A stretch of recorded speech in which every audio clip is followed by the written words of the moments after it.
Assalamualaikum warahmatullahi wabarakatuh.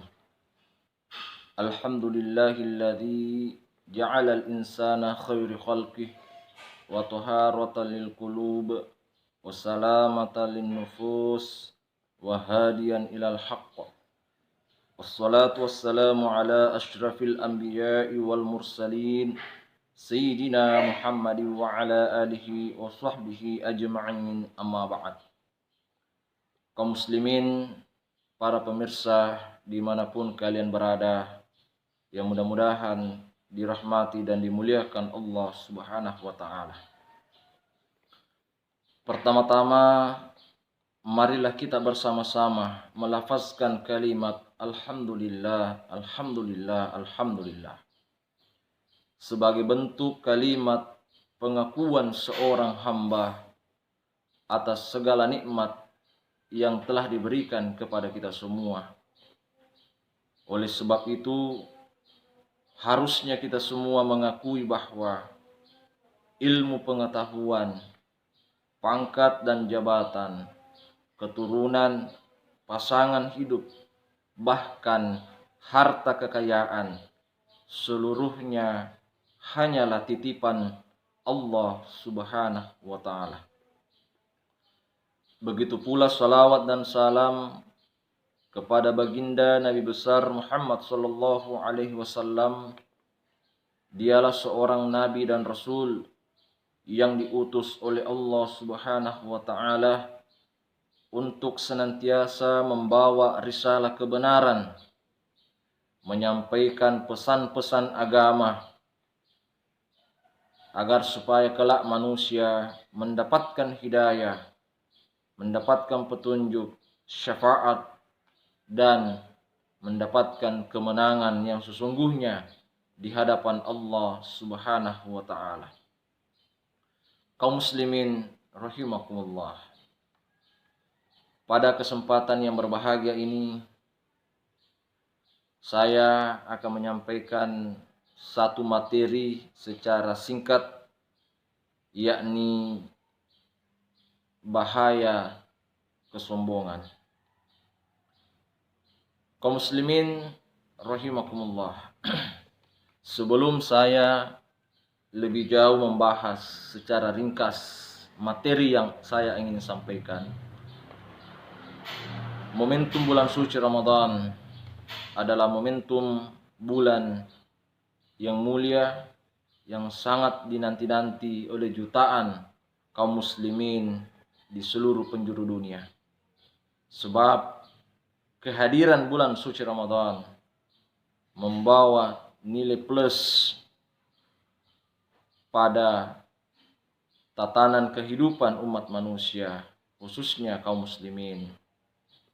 Bulan Ramadan kali ini berbeda dengan bulan-bulan sebelumnya karena kehadiran wabah virus COVID-19 atau virus corona, yang dimana mengharuskan kita melakukan segala aktivitas ibadah, amaliyah khususnya di bulan Ramadan tetap di rumah, berdasarkan dari himbauan maklumat bersama oleh ulama dan umara, yang dimana mereka juga mengambil pandangan dari Al-Quran dan Al-Hadis karena sifatnya ad-daruriyah.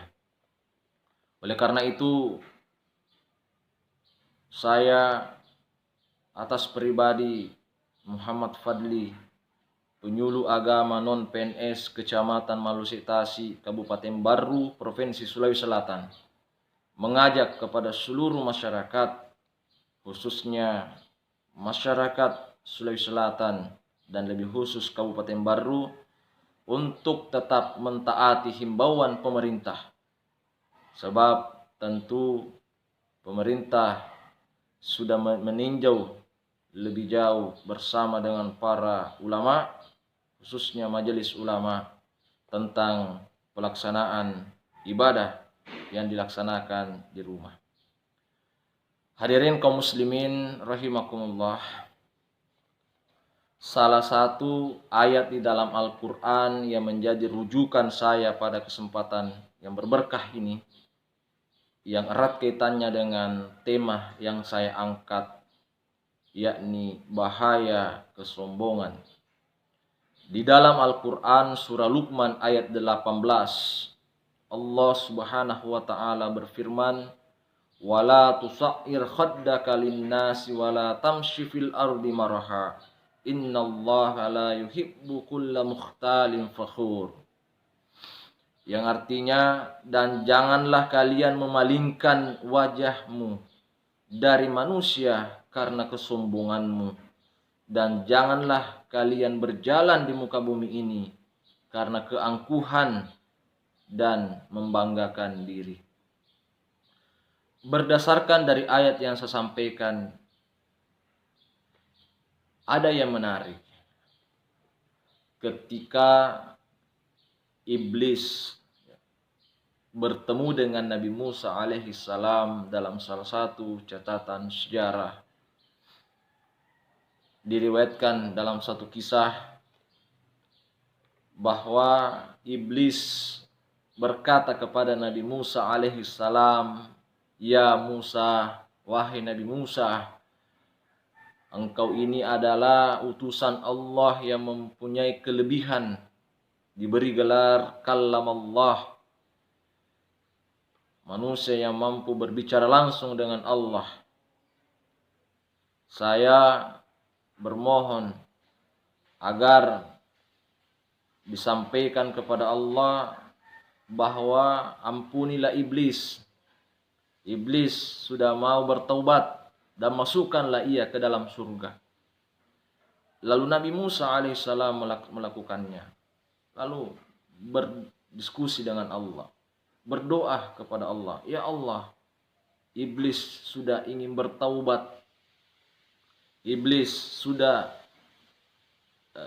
menyadari semua kesalahannya dan dia berharap ingin masuk ke dalam surga." Lalu apa kata Allah? "Aku ampuni dosanya iblis. Aku akan masukkan ia ke dalam surga. Tetapi dengan satu syarat. Suruh ia pergi ke kuburan Nabi Adam alaihissalam untuk bersujud." Lalu Nabi Musa alaihissalam menyampaikan kepada iblis, laknatullah wal malaikah wan nasi ajma'in, "Wahai iblis, Allah menerima tobatmu. Allah akan memasukkan engkau ke dalam surga.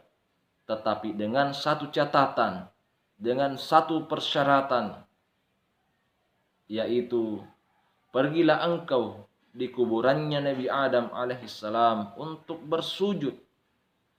Lalu apa respon dari iblis? Iblis laknatullah tertawa lalu berkata, "Wahai Musa, waktunya Nabi Adam masih hidup, saya tidak mau sujud kepadanya. Terlebih-lebih apabila ia sudah meninggal, apabila ia sudah berbaring di pekuburannya." Ini kesombongan dimiliki oleh iblis, takabbur. Oleh karena itu, salah satu sifat yang dibenci oleh Allah Subhanahu wa ta'ala adalah sifat takabbur atau al-kibru.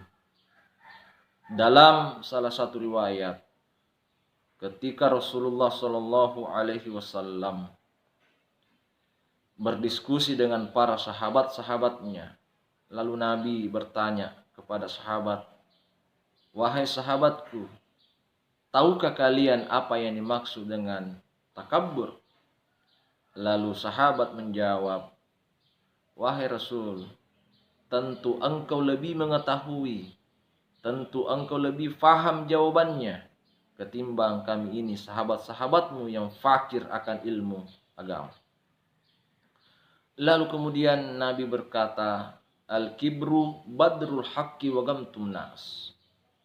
Sombong itu adalah menolak kebenaran dan memandang enteng orang lain, atau menganggap remeh orang-orang yang ada di sekitarnya. Sombong itu bukan ukurannya karena rumahnya seseorang itu mewah. sombong itu bukan semata-mata ukurannya karena tingginya pangkat dan jabatan seseorang. Sombong itu ukurannya bukan semata-mata karena memiliki kendaraan yang super mewah. Tetapi sombong itu apabila seseorang memiliki kesalahan, lalu kemudian ditegur oleh sahabatnya, temannya, atau orang lain, lalu marah, lalu memandang enteng orang yang menegurnya, dan inilah yang disebut dengan hakikat kesombongan. Oleh karena itu, ada dua bagian besar sifat Allah Subhanahu wa taala. Ada sifat yang harus diikuti dan dimiliki oleh seorang hamba, dan ada sifat Allah yang sama sekali hamba tidak boleh memilikinya atau menirunya. Apakah itu? Sifat yang wajib untuk diikuti salah satunya adalah sifat Ar-Rahman Ar-Rahimnya Allah, sifat pengasih dan penyayangnya Allah Subhanahu wa taala. Dalam kehidupan ini kita membutuhkan kasih sayang. Kasih sayang seseorang terhadap orang lain. Kasih sayang seorang ibu terhadap anak-anaknya. Kasih sayang seorang kepada tetangganya. Kasih sayang seseorang terhadap tamunya. Oleh karena itu, Rasulullah Shallallahu Alaihi Wasallam benar-benar mendapatkan pujian dari Allah. Wa innaka la'ala khuluqin azim. Sesungguhnya engkau Muhammad benar-benar memiliki akhlak yang agung, akhlak yang mulia. Maka pantaslah Rasulullah Shallallahu Alaihi Wasallam mendapatkan gelar uswatun hasanah, contoh terbaik sepanjang sejarah peradaban manusia. Ada salah satu kisah dari Rasulullah Shallallahu Alaihi Wasallam sebagai contoh konkret ketawaduan Rasulullah Shallallahu Alaihi Wasallam. Suatu ketika Rasulullah berbincang-bincang bersama dengan sahabatnya. Lalu datanglah seseorang yang mengetuk pintu dari luar. Assalamualaikum ya Rasulullah. Assalamualaikum ya Rasulullah. Assalamualaikum ya Rasul. Lalu kemudian Rasul menyuruhnya ia masuk. Lalu kemudian Rasul bertanya kepada istrinya, "Wahai istriku, apakah ada makanan untuk tamu kita?" Lalu istrinya mengatakan, "Ya Rasul, jangankan ada makanan, yang mau dimasak pun tidak ada, wahai Rasul." Maka Rasul menyampaikan kepada sahabatnya, "Siapakah di antara kalian yang ikhlas untuk membawa tamuku ini ke rumahnya untuk dijamu secara terhormat?" Karena Nabi paham, "Man kana yu'minu billahi wal yaumil akhir falyukrim doifahu." Siapa yang beriman kepada Allah dan hari kiamat, maka hendaklah ia memuliakan tamunya. Nabi tawadu, Nabi tidak mengomel-ngomel, Nabi tidak marah-marah kepada istrinya, Nabi tidak marah kepada tamunya yang datang secara tiba-tiba. Karena Nabi, salah satu karakter yang dibangun adalah ketika ada orang yang datang ke rumah, yang pertama kali beliau telusuri apakah tamunya sudah makan atau belum. Oleh karena itu Abu Talha mengangkat tangannya, "Naam ya Rasul." Lucunya Abu Talha belum juga menyampaikan kepada istrinya di rumah apakah ada persiapan makanan untuk tamunya Nabi atau tidak ada. Lalu sampailah Abu Talha di kediamannya bersama dengan tamu agung Rasulullah Shallallahu Alaihi Wasallam. Lalu Abu Talha bertanya, "Wah istriku, apakah ada makanan untuk tamu agungnya Rasulullah?" Lalu istrinya tersenyum, lalu berkata, "Ada, tetapi itu bagian untuk anak-anak kita. Kalau anak kita makan, maka tentu tamu kita tidak makan. Kalau tamu kita makan, tentu anak kita tidak makan. Oleh karena itu Abu Talha berkata, wahai istriku, masaklah makanan tersebut untuk tamunya Nabi. Lalu setelah dihidangkan, sebelum dihidangkan, engkau tidurkan dulu anak-anak kita, agar malam ini ia lupa untuk makan malam. Dan sebelum engkau hidangkan, matikanlah obor, agar supaya kita bisa ikut berpura-pura makan bersama dengan sahabat, bersama dengan tamunya Nabi. Lalu turunlah ayat untuk mengingatkan Rasulullah sallallahu alaihi wasallam, wa yu'thiruna ala anfusihim walau kana bihim khasasah. Ada banyak orang yang lebih mendahulukan kepentingan orang lain sekalipun dirinya sangat membutuhkan. Inilah masyarakat madani yang pernah dibangun oleh Rasulullah sallallahu alaihi wasallam di Madinah sebagai masyarakat yang terhormat, masyarakat yang mengedepankan yang namanya saling memanusiakan, saling menghormati, saling menyayangi, sehingga Abu Talha mendapatkan hidayah, mendapatkan naungan, mendapatkan tempat yang mulia di sisi Allah Subhanahu wa taala bersama dengan keluarganya. Kaum muslimin rahimakumullah. Kita kembali dari tema takabur. Ada sifat yang kedua, adalah sifat yang sama sekali tidak boleh diikuti oleh hamba, ialah sifat al-kibru, sifat takabur, sombong. Sombong itu adalah sifatnya Allah Subhanahu wa taala. Allah yang memiliki segala-galanya. Allah yang memiliki kecerdasan, Allah yang memiliki kemahakuasaan, Allah yang memiliki kekayaan, sehingga apa yang dimiliki oleh hamba itu hanya sifatnya fana, sifatnya tidak abadi, kekal. Oleh karena itu perlu kita ketahui secara bersama-sama bahwa harta kita sebenarnya hanya 3. Apa yang kita makan lalu habis menjadi kotoran. Apa yang kita pakai lalu hingga menjadi lapuk, hancur. Dan apa yang kita sedekahkan, dan itulah yang akan menjadi investasi, tabungan akhirat, dan akan menjadi syafaat, pertolongan di hadapan Allah Subhanahu wa taala. Oleh karena itu di dalam Al-Qur'an Allah Subhanahu wa taala mengabadikan dialog antara iblis dengan Allah Subhanahu wa taala di Quran surah Al-A'raf ayat 16. Qala fabima agawaitani la'aqudanna lahum siratal mustaqim thumma la'atiyannahum min baini aydihim wa min khalfihim wa an aymanihim wa an syama'ilihim. Iblis berkata, aku akan goda, aku akan gelincirkan anak cucu Adam dari jalanmu yang lurus. Aku akan goda ia dari arah depan, belakang, kanan, dan sebelah kiri.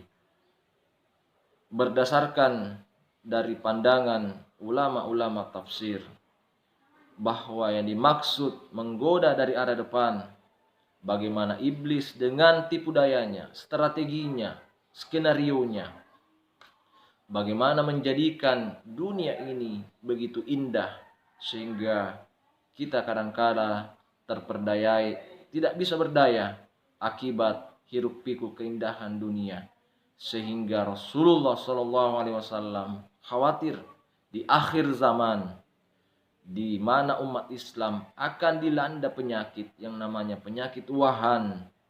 Apa yang dimaksud dengan penyakit wahan? Adalah hubbu dunia wa karahiyatul maut, cinta dunia lalu takut mati.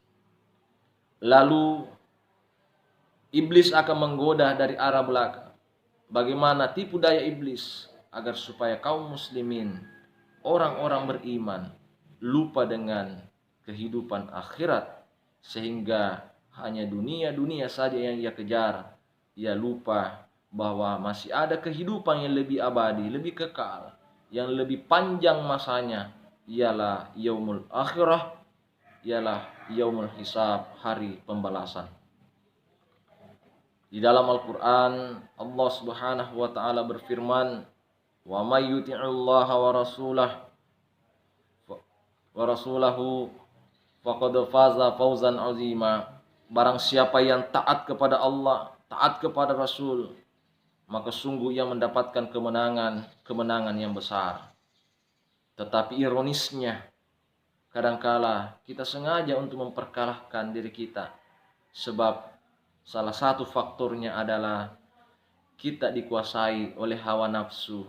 Oleh karena momentum bulan Ramadan adalah bulan tarbiyatun nafs, pendidikan diri, mentarbiyah diri kita, bagaimana lebih menyempurnakan amalia-amalia ini agar supaya kualitas daripada kita bernilai di sisi Allah Subhanahu wa taala.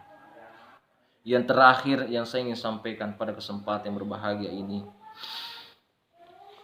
dalam kehidupan ini kadangkala kita selalu merasa lebih daripada yang lain. Kita selalu merasa pintar, kita selalu merasa hebat. Oleh karena itu, orang yang pintar ketika salah dan ditegur tentu akan memperbaiki dirinya dan berterima kasih kepada orang yang menegurnya. Tetapi sebaliknya, orang yang sombong adalah orang yang selalu merasa dirinya pintar, dan ketika ia salah dan ditegur dan ia marah dan memandang enteng orang lain, karena boleh jadi karena ia menegurnya pendidikannya lebih rendah daripada dirinya, boleh jadi ia menegurnya lebih miskin daripada dirinya, dan sebagainya. Sehingga Rasulullah Shallallahu Alaihi Wasallam bersabda, "La yadkhulul jannah man kana fi qalbihi mithqala habbatin min hardalin min khibrin." Susah sekali masuk surga orang-orang yang di dalam hatinya memiliki sebesar biji sawo rasa kesombongan, rasa keangkuhan, membanggakan diri. Oleh karena itu, wahai kaum muslimin, mari kita senantiasa tawadu, mari kita senantiasa selalu mengedepankan asas kebersamaan. Sipaka tahu, sipaka lebih, sipaka raja, pada idi pada elok. Sebab hanya inilah kita bisa membangun ukhuwah Islamiyah, ukhuwah wataniyah, ukhuwah basyariyah yang sudah luntur sejak hadirnya teknologi yang merubah peradaban ini. Kemudian sebagai kesimpulan dari kajian Islam ini ialah momentum bulan Ramadan kali ini, mari kita senantiasa berdoa kepada Allah Subhanahu wa taala dan memohon ampun dan beristighfar kepada Allah Subhanahu wa taala, seraya berdoa, nas'aluka ridhaka wal jannah wa na'udzubika min sakhatika wan nar.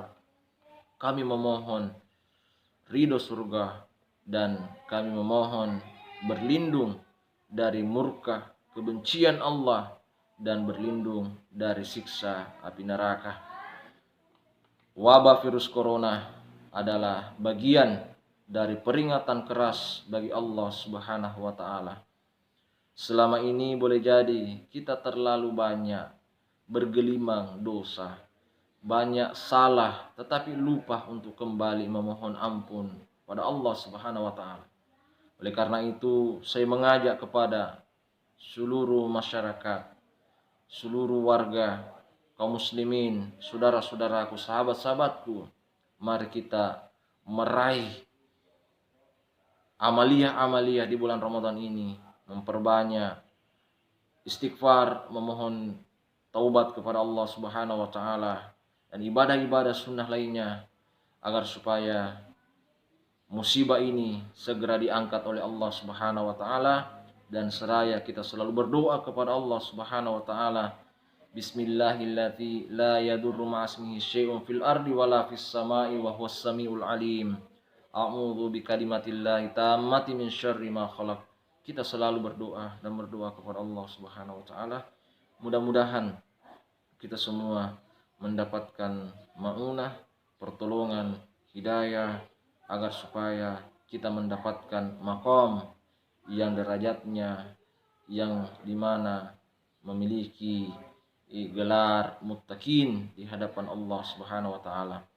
Baiklah, sebelum saya tutup ada pesan oleh ulama kita yang menjadi bahan renungan bagi kita semua, khususnya pada kondisi wabah virus corona saat sekarang ini. Yang pertama, tamasyaw ila sijni li ta'lamu ni'matal hurriyah. Besok-besok kalau kita lewat depannya kuburan, maka singgahlah sejenak, tengoklah orang-orang yang di dalam. Mereka hanya memiliki satu harapan, bagaimana bisa mereka bebas, berkumpul bersama dengan keluarganya, berkumpul bersama dengan anak-anaknya. Nah, sementara kita yang bebas, apakah kita menunggu untuk dipenjara, lalu kemudian baru mau bertobat kepada Allah Subhanahu wa taala? Yang kedua, tamasyaw ilal musyashfa li ta'lamu ni'matas sihah. Besok-besok kalau lewat depannya rumah sakit, tengoklah orang-orang yang sakit. Ada orang yang di kemo karena kanker, ada orang yang di kateter karena saluran air kencingnya tersumbat, ada orang yang cuci darah, ada orang yang gula, ada orang yang kena asam urat, ada orang yang kena jantung, paru-paru, bahkan ada orang yang sudah meninggal dunia. Pertanyaannya, apakah kita yang masih sehat ini menunggu sakit baru kita mau berdoa dan mau bertobat, baru kita mau bersungguh-sungguh melaksanakan ibadah-ibadah kepada Allah Subhanahu wa taala? Kemudian terakhir, tamasyaw ilal maqbarah li ta'lamu ni'matal hayah. Besok-besok kalau lewat depannya kuburan, maka singgahlah sejenak, tengoklah orang-orang yang sedang berbaring di kuburannya. Ya, mungkin di kuburan tersebut ada keluarga kita, ada sanak keluarga, kerabat-kerabat kita, sahabat-sahabat kita, yang mungkin kuburannya terang karena sholatnya, kuburannya terang karena bacaan Al-Qur'annya, kuburannya terang karena silaturahimnya, sedekahnya, zakatnya. Dan boleh jadi ada orang yang kuburannya gelap karena kemaksiatan yang dilakukan. Boleh jadi ada orang yang kuburannya gelap karena ia memutuskan tali silaturahim. Oleh karena itu, inilah yang sempat saya sampaikan pada kesempatan yang berbahagia ini, pada Ramadan yang ke-21 ini. Dan insyaallah kita tinggal 9 hari kita akan berjumpa dengan Idul Fitri. Mudah-mudahan kita semua mendapatkan kesehatan, kesempatan agar supaya kita selalu beramaliyah khususnya di bulan Ramadan ini, dan terutama pada aspek ibadah-ibadah yang diwajibkan oleh Allah Subhanahu wa taala. Baiklah, inilah yang sempat saya sampaikan, mudah-mudahan ada manfaatnya, kurang lebihnya mohon dimaafkan. Akhirul kalam, wallahul musta'an wa alaihi tiklan. Wassalamualaikum warahmatullahi wabarakatuh.